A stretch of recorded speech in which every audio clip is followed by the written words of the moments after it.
Hey everybody, this is Lisa Faye, and boy do I have a treat for you. If you've been following me on Lisa Faye Speaks, you understand how communication is, gosh, if you can impact that, you can impact everything. And I love learning from great leaders, and let me tell you, I've got a treat for you today. I have the President of Azamara Cruises. Yep, that's right. Carol's here with me. And when you think about male-dominated businesses, I really think of cruising as one of the things I think about. Carol, tell me how you kind of managed to be here, and what are some of the lessons you could share with us? Lisa, to me, it's always been about how can you make yourself the most valuable asset, right? How can you be the most qualified candidate for any given position? And so it's not about, are you a particular gender or anything else. It's about how can you be the most qualified.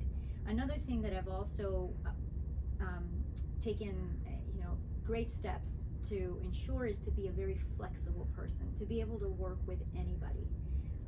Because you're going to have teams, you're going to have leaders, colleagues, where you all have different styles and you all have different ways of communicating, different ways of understanding things, and you have to be able to flex up and around so that you're able to connect with any kind of person regardless of what their style may be. So your adaptability is key.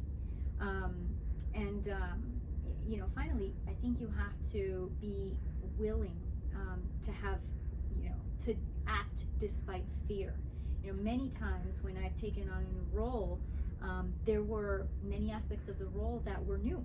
And so you better believe I spent 6-9 months just not sleeping, making sure I learned everything I could so that I could be the best at that role that I could be. And I was scared. I was very scared when I first jump in, but you have to jump in anyway. It doesn't matter. It's okay to be scared, because if you don't do things that are pretty scary every so often, then you're not pushing yourself to be better. Well, and the reality is, if you look, there's research out there that talks about job postings, and when men will post for jobs and when women post for jobs. And you know what? The research shows that as long as a man thinks he can do the job, doesn't matter if he's ever done it or not, he's putting his name in. Women, on the other hand, look at a job posting and say, well, I haven't done that, I don't know that. And we put together development plans to make sure that we're perfectly qualified. And all of a sudden, our names are not even in the running. And then all of a sudden, now we're a year or two behind somebody else who said, I'll figure it out on the job, or I know somebody that does that.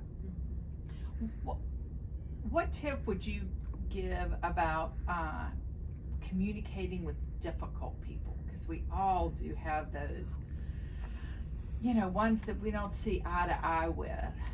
I would say I always try to put myself in their shoes. Mm-hmm. And if you can establish some amount of trust that they see that you're willing to see their perspective, because it can't just be about your perspective. And so, they might think the same about you, that you're being difficult, right? And so you have to break down the barriers, try to find a way to get some common ground. And once you find that common ground, slowly but surely you can start building up a rapport and a trust. I think that's what it's about. Okay. I think that I couldn't agree more.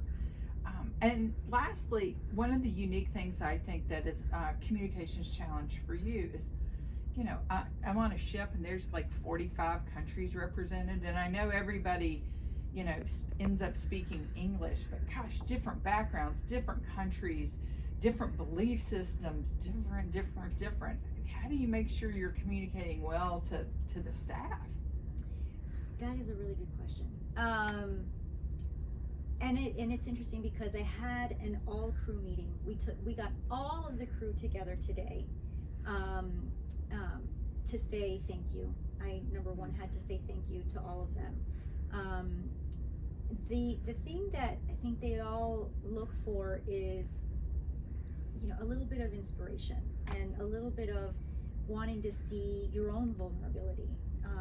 When you have all of those, and everybody's doing different types of roles, they have different kinds of education and experiences, and so when I talk with them, I try to find something that's common for us, right? Mm-hmm. And so today, when I was speaking with 320-ish crew from many different countries who speak very different languages, the thing that we all have in common is an excitement and a passion for coming back to the industry and being able to do what we love to do. And so when you find again that common ground, then you connect, and so you keep building on those connections.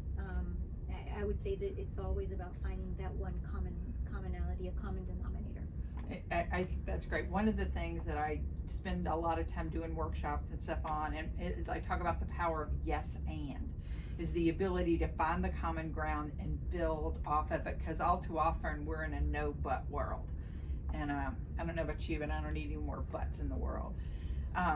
So it's the ability to do that, and the ability to recognize and appreciate hard work.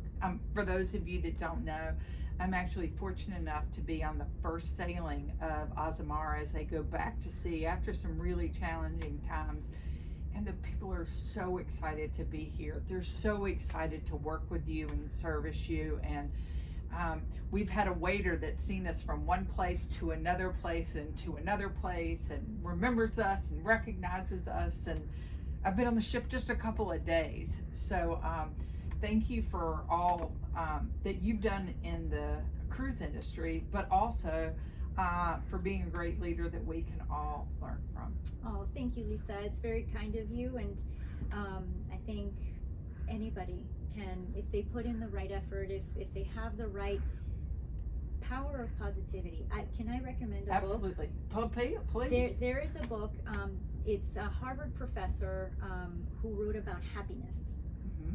And you'd think it's kind of silly. It's kind of, a silly thing to think, oh, just be happy. No, it is so important, because it's about not taking things for granted. It's about looking for the positive in things, because if you let yourself get bogged down in the negative, it's a downward spiral. Absolutely. So I highly recommend that book.